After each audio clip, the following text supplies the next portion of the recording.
Steve Harvey had hosted Family Feud for over 14 years, bringing joy and laughter to millions of families across America.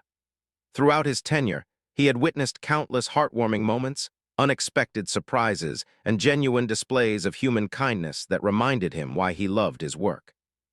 But nothing could have prepared him for what would unfold on a Thursday afternoon in November 2024, when a simple handshake would expose the ugliest kind of prejudice and force Steve to make one of the most difficult decisions of his career. This is a story about dignity, respect, and the courage to stand up against racism even when it means stopping everything to address what should never have happened in the first place.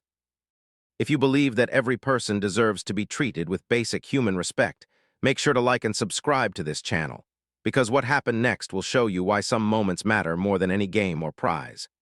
The Williams family from Chicago, Illinois, stood on one side of the Family Feud stage, their presence radiating warmth, intelligence, and quiet confidence. The family was led by Dr. Michael Williams, a 55-year-old cardiologist who had spent 3 decades saving lives at one of Chicago's most respected hospitals. His wife, Patricia Williams, was a professor of literature at Northwestern University, where she had taught for 27 years and mentored hundreds of students who went on to successful careers. Their children stood beside them with equal accomplishment. Their eldest daughter, Jasmine, was a civil rights attorney who had argued cases before federal courts. Their son, David, was an aerospace engineer working on satellite technology. Their youngest, Nicole, was completing her doctorate in environmental science. This was a family that represented excellence, achievement, and the very best of what dedication and hard work could accomplish. The Williams family was African American, and they carried themselves with the particular dignity that comes from knowing you have to be twice as good to be considered half as worthy in a society that still harbors deep prejudices. Dr. Williams had navigated the challenges of being a black physician in predominantly white medical institutions, facing assumptions about his competence and qualifications despite his impeccable credentials. Patricia had dealt with students and colleagues who questioned whether she deserved her position, whether her scholarly work was truly rigorous, whether her achievements were the result of merit or affirmative action. Their children had all faced similar challenges in their respective fields, learning early that their race would be both an indelible part of their identity and something that others would use to judge them before knowing anything else about them. On the opposite side of the stage stood the Henderson family from rural Georgia, led by 52-year-old Susan Henderson and her husband Robert. The Henderson family presented themselves as traditional, God-fearing people who valued family, hard work, and what they called old-fashioned values. Their adult children, all in their 20s and 30s, had remained close to home, working in the family's agricultural supply business and maintaining the tight-knit community connections that had defined their family for generations. On the surface, they appeared to be exactly the kind of wholesome American family that Family Feud loved to feature. Steve Harvey walked onto the stage with his characteristic energy and warmth, ready to facilitate another episode of friendly competition between two American families. He had reviewed both family introductions and was particularly impressed with the Williams family's remarkable achievements. He looked forward to highlighting Dr. Williams's life-saving work, Patricia's contributions to education, and the children's various accomplishments. The Williams family represented a narrative that Steve was always eager to share, the story of Black excellence that defied stereotypes and demonstrated what was possible when talent met opportunity. The game began with the usual excitement and competitive spirit. Both families demonstrated quick thinking and good knowledge of popular survey answers. The Williams family took an early lead, with Dr. Williams showing impressive recall and his children providing clever answers that reflected both intelligence and cultural awareness. The Henderson family remained competitive, and the game proceeded normally through the first 3 rounds. Steve engaged with both families between questions, asking about their backgrounds, and creating those moments of connection that made Family Feud such enduring entertainment. The moment that would change everything came during the transition to the 4th round. In Family Feud tradition, when new family members come up to play, it is customary for them to shake hands with their opponent before facing off at the buzzer. This simple gesture of sportsmanship and respect had been part of the show's format for decades, a small ritual that reinforced the friendly nature of the competition. It was such an ingrained part of the show that contestants rarely even thought about it. They simply extended their hands, shook, smiled, and prepared to compete. Nicole Williams, the youngest daughter who was completing her environmental science doctorate, stepped up to the podium for her turn. She had been excited all day, watching her family members play and waiting for her opportunity to contribute. She approached the center podium with a bright smile, extending her hand toward her opponent, Susan Henderson's daughter-in-law, a 34-year-old woman named Jennifer Henderson. The gesture was automatic, friendly, and completely in line with the show's traditions and basic human courtesy. What happened next occurred in slow motion for everyone watching. Jennifer Henderson looked at Nicole's extended hand, and her face underwent a transformation that was captured clearly by the cameras. Her expression shifted from the polite smile she had been wearing to something that could only be described as disgust. She visibly recoiled, pulling her body backward and away from Nicole. She did not simply decline the handshake. She made a show of her refusal, her body language broadcasting revulsion and contempt. Her hands retreated behind her back, and she turned her face away as if the mere proximity to Nicole was offensive. The studio audience gasped, a collective intake of breath that seemed to suck all the air out of the room. The other members of the Williams family, who had been cheering and encouraging Nicole moments before, froze in shock and hurt.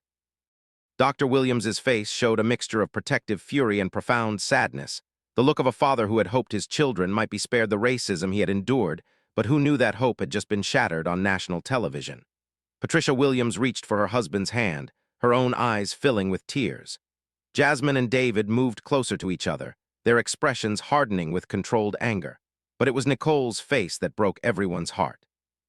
The bright smile vanished, replaced by a look of such hurt and humiliation that several audience members began crying immediately. This was a young woman who had worked tirelessly to earn her doctorate, who had overcome countless obstacles in the male-dominated field of environmental science, who had dealt with racism throughout her academic career, but had maintained her optimism and faith in human goodness. In that moment, on national television, in what was supposed to be a fun family experience, she had been reduced to something Jennifer Henderson would not touch. Steve Harvey stopped completely. The game show host, who was known for his quick wit and ability to handle any situation, stood perfectly still, his expression showing a progression of emotions that millions of viewers would later analyze frame by frame. First came confusion, as his mind tried to process what his eyes had just witnessed. Then came recognition, the awful understanding of what had just happened and what it meant. Finally came a controlled fury so intense that everyone in the studio recognized they were witnessing something unprecedented. The cameras continued rolling as Steve slowly turned toward Jennifer Henderson. His voice, when he spoke, was quiet but carried throughout the studio with perfect clarity. Every word was weighted with the accumulated pain of a lifetime of experiencing and witnessing racism. Every syllable delivered with the moral authority of someone who had spent decades navigating a world that too often judged people by the color of their skin rather than the content of their character. "Ma'am, I need you to explain something to everyone here," Steve began, his eyes locked on Jennifer Henderson with an intensity that made her visibly uncomfortable. "I need you to explain why you just refused to shake this young woman's hand. I need you to tell all of us why you recoiled from her like she was diseased or dangerous. I need you to make it make sense, because from where I'm standing, what I just witnessed was pure, undiluted racism, and I want to give you an opportunity to tell me I'm wrong." Jennifer Henderson's face flushed red, and she stammered, trying to formulate a response that would explain away what everyone had clearly seen. She claimed she was a germaphobe, that she did not shake anyone's hands, that this had nothing to do with race. Her excuses came fast and desperate, each one more transparent than the last. Steve did not interrupt, allowing her to dig herself deeper with every word, giving her every chance to show the audience and viewers at home exactly what kind of person she was beneath the veneer of politeness. When Jennifer finally stopped talking, Steve turned to address the camera operators. "Stop the cameras," he said firmly. "Stop everything. We are not continuing this game until we address what just happened here." The production team hesitated, uncertain whether Steve was serious or whether this was some kind of improvisation that would resolve itself. But Steve's expression left no room for doubt. "I said stop the cameras, now." The cameras did not stop rolling entirely, but the taping was officially paused as Steve made a decision that would reverberate throughout the television industry. Steve walked directly to Nicole Williams, who stood at the podium with tears streaming down her face, her body language showing someone who wanted to disappear. He approached her gently, and when he spoke to her, his voice was filled with compassion and fatherly concern. "Sweetheart, I am so sorry," Steve said, his own voice breaking with emotion. What just happened to you is wrong. It is hateful, it is racist, and it should never have happened, especially not here, especially not in a place that is supposed to be about celebrating families and bringing people together. Nicole tried to maintain her composure, but the tears continued to flow. Mr. Harvey, I just wanted to play the game with my family. I just wanted to have fun. I don't understand why she wouldn't even touch my hand. What did I do wrong? Steve's response to her question would become one of the most powerful moments in television history. He gently took both of Nicole's hands in his, demonstrating the basic human gesture that Jennifer Henderson had refused to extend. Listen to me very carefully, Steve said, looking directly into Nicole's eyes. You did nothing wrong. Do you hear me? Nothing.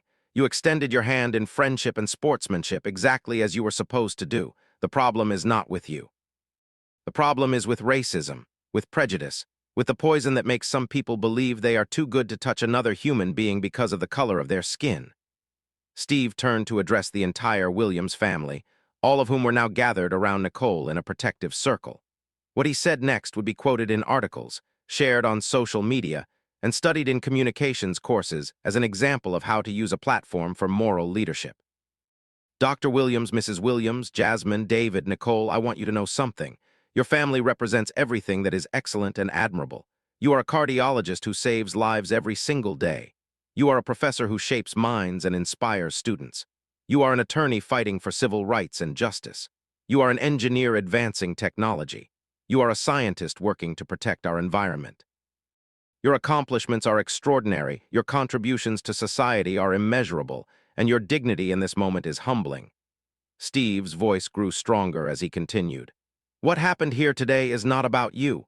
It is about the sickness of racism that still infects our society. It is about people who judge others based on melanin rather than merit, who see skin color before they see humanity, who carry hate in their hearts, and think they can disguise it as personal preference or religious conviction or whatever excuse makes them feel better about their bigotry. Then Steve turned to face the Henderson family, and the warmth that had filled his voice when speaking to the Williams family disappeared completely, replaced by steel and uncompromising moral clarity. As for you, Steve said, addressing the Henderson family but looking specifically at Jennifer and her husband, you need to understand something very clearly. What just happened crosses a line that cannot be uncrossed. This young woman did nothing except extend her hand in friendship and sportsmanship. She was following the traditions of this show and demonstrating basic human courtesy. And your daughter-in-law responded by treating her like she was contaminated. Jennifer's husband, standing beside her, tried to defend his wife, claiming that Steve was making assumptions, that they were not racist, that they had black friends and employees.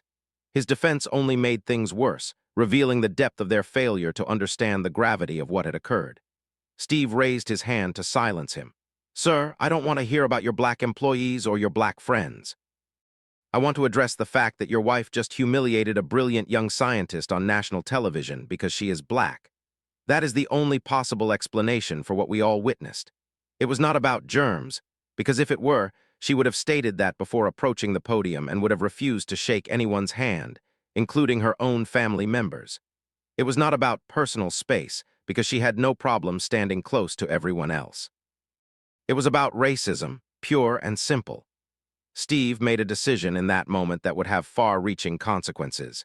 He announced that the Henderson family's participation in the game was over, that they would be leaving the stage immediately, and that the Williams family would be declared the winners by default. More importantly, he made it clear that this episode would air in its entirety, including the incident and his response, because the world needed to see that racism was still alive, and that it would not be tolerated on his stage. The Henderson family protested, with Susan Henderson claiming they were being treated unfairly, that their Christian values were being attacked, that they had rights and could not be discriminated against for their beliefs. Her protest revealed everything that needed to be known about how they viewed the situation. In their minds, they were the victims, persecuted for their beliefs rather than held accountable for their racism. Steve's response was swift and decisive. Ma'am, you have the right to your beliefs, but you do not have the right to use those beliefs as an excuse to dehumanize other people. You do not have the right to participate on this show if you cannot treat all contestants with basic human dignity and respect. The Williams family came here to compete, to have fun, to celebrate their bonds. Your family came here carrying prejudice and hatred, and when it was exposed, you doubled down instead of acknowledging the harm you caused. You need to leave. Now. Security personnel arrived to escort the Henderson family from the studio. As they departed, Susan Henderson made one final comment that the microphones caught clearly. She muttered something about how the world had changed too much, how people could not even hold to their values anymore without being persecuted. Her comment crystallized everything that was wrong with her worldview. She genuinely believed that refusing to shake a black woman's hand was a value worth defending, a principle worth standing by. After the Henderson family left, Steve spent considerable time with the Williams family, particularly with Nicole, ensuring they felt supported and valued. The production team paused the official taping to allow everyone to process what had happened and to decide how to proceed. The producers, to their credit, agreed immediately with Steve's decision to air the incident. They recognized that while it would be controversial, it was also an opportunity to address racism directly and to demonstrate that such behavior had no place in their programming. During this extended break, Dr. Williams spoke with Steve about their family's experiences with racism. His words carried the weight of decades of navigating a world where his competence was constantly questioned, and his achievements were often attributed to something other than merit. Mr. Harvey, my children have heard me talk about the racism I experienced when I was starting my medical career, Dr. Williams said, his voice heavy with emotion. I told them about the patients who refused to let me treat them, who demanded a white doctor even though I was the most qualified person available. I told them about the colleagues who assumed I was an orderly or a janitor rather than a physician. I told them these stories hoping they would be historical accounts, things from the past that they would never have to experience themselves. But what happened to Nicole today reminded me that we have not come as far as I hoped. The racism is still here. It just wears different masks. Patricia Williams added her own perspective as an educator. I teach literature, including works by Black authors that examine racism and its impact on individuals and communities. I analyze these themes with my students, help them understand the psychological and emotional toll of being treated as less than human. But it is different when it happens to your child, when you watch your brilliant, accomplished daughter be reduced to something another person will not touch. No amount of academic analysis prepares you for that pain. Jasmine Williams, the civil rights attorney, spoke about how this incident connected to broader patterns of discrimination. In my work, I see racism every day. I see it in the justice system, in housing discrimination, in employment practices. But I also see it in these small moments, these personal interactions where people reveal their prejudices. What happened today was not an isolated incident. It was a manifestation of a belief system that says some people are inherently better than others based on race. That belief system has to be confronted wherever it appears, whether in a courtroom or on a game show stage. Steve listened to each family member, and their testimonies reinforced his conviction that he had made the right decision.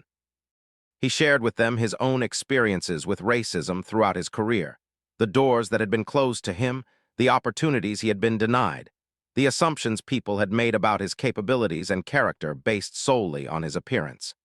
The decision was made to continue the taping with the Williams family competing in a special format.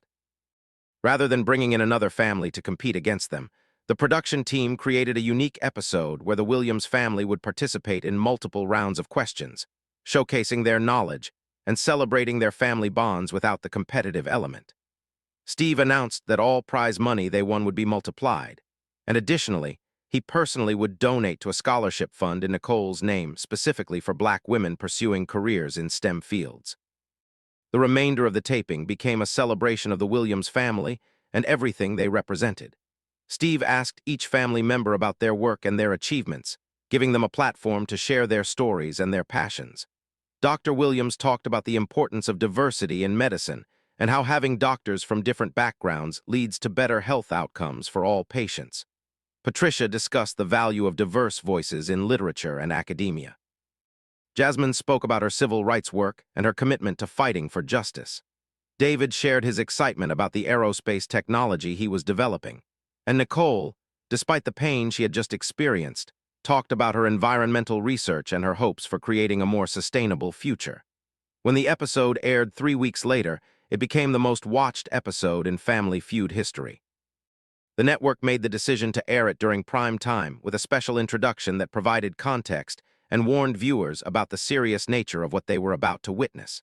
They included resources for viewers who wanted to learn more about confronting racism and supporting organizations working on racial justice. The response was immediate and overwhelming. Millions of people praised Steve Harvey for his moral courage and his passionate defense of the Williams family. Social media exploded with messages of support, with people sharing their own experiences of being treated as untouchable or unworthy because of their race. Civil rights organizations commended Steve for using his platform to address racism directly rather than smoothing over the incident or editing it out. Nicole Williams received an outpouring of support from scientists, educators, and activists around the world. Many successful Black women in STEM fields reached out to share their own stories of discrimination and to encourage Nicole to continue her important work. Several major universities invited her to speak about her research and her experience, and she used these platforms to discuss both environmental science and the importance of creating inclusive academic environments. The scholarship fund that Steve established in Nicole's name grew exponentially as donations poured in from individuals and organizations who wanted to support Black women in science. Within the first year, the fund provided full scholarships to 25 students pursuing degrees in environmental science, engineering, and related fields. Each recipient was invited to meet Nicole, creating mentorship relationships that extended far beyond financial support. However, there was also significant backlash, revealing the deep divisions in American society around issues of race and accountability. Some viewers accused Steve of overreacting, of making too big a deal out of what they characterized as a personal choice not to shake hands. Some defended the Henderson family's rights to their beliefs and criticized what they saw as intolerance of Christian values. These responses were instructive, demonstrating how many people genuinely did not understand that refusing to touch someone because of their race was indefensible discrimination rather than a protected personal preference. Steve addressed the criticism in multiple interviews, never wavering from his position. He explained that religious freedom did not include the freedom to discriminate against others, that personal beliefs could not be used as weapons to dehumanize people. He pointed out that the same arguments being made to defend the Henderson family had been used throughout history to justify slavery, segregation, and countless other atrocities. He made it clear that there was no middle ground on this issue, no both sides to consider. Racism was wrong, full stop, and refusing to touch someone because of their skin color was racism, regardless of what justification someone tried to attach to it. The Henderson family initially remained defiant, giving interviews where they claimed they were the real victims of discrimination. Jennifer Henderson maintained that she had the right not to shake anyone's hand for any reason, and that being forced to do so would violate her personal autonomy. Her arguments revealed a stunning lack of self-awareness about the difference between being asked to extend basic courtesy to another human being and being subjected to dehumanization because of one's race. However, as the backlash against them intensified, as their employers and community members began distancing themselves from their views, the Henderson family's tone began to shift. Several months after the incident, they issued a public statement acknowledging that their behavior had been hurtful and wrong. Whether this represented genuine growth or damage control remained a matter of debate, but at minimum, they had been forced to confront the consequences of their actions. The incident sparked a broader conversation about what constitutes racism in contemporary America. Many people, particularly white Americans, had become comfortable with the idea that racism was something overt and intentional, something done by bad people who wore hoods or used slurs. The Henderson family incident forced a reckoning with the reality that racism also manifests in smaller moments, in body language and facial expressions, in the refusal to extend basic human courtesy. These microaggressions, as scholars call them, are no less damaging for being subtle, and in many ways they are more insidious because they are easier to deny and harder to confront. Educational institutions began using the incident as a teaching tool. Teachers showed the footage in classes discussing civil rights, social psychology, and interpersonal communication. The incident illustrated concepts like implicit bias, dehumanization, and the importance of active anti-racism. Students analyzed Jennifer Henderson's body language, the Williams family's response, and Steve Harvey's intervention, examining what each revealed about attitudes toward race and how to effectively confront discrimination. 1 year after the incident, the Williams family was invited back to Family Feud for a special anniversary episode. This time, the atmosphere was purely celebratory. Steve welcomed them with genuine warmth and affection, and the episode became a platform for highlighting everything the family had accomplished in the year since their original appearance. Nicole shared that while the incident had been painful, it had ultimately strengthened her resolve to succeed and to use her platform to make a difference. She had completed her doctorate with distinction and had accepted a position as an assistant professor at a major research university. She was using her research to address environmental justice issues, focusing on how pollution and climate change disproportionately affect communities of color. The scholarship fund in her name had grown substantially and was making a real difference in the lives of young Black women pursuing STEM careers. Dr. Williams reported that the incident had inspired him to become more active in addressing healthcare disparities and advocating for diversity in medicine.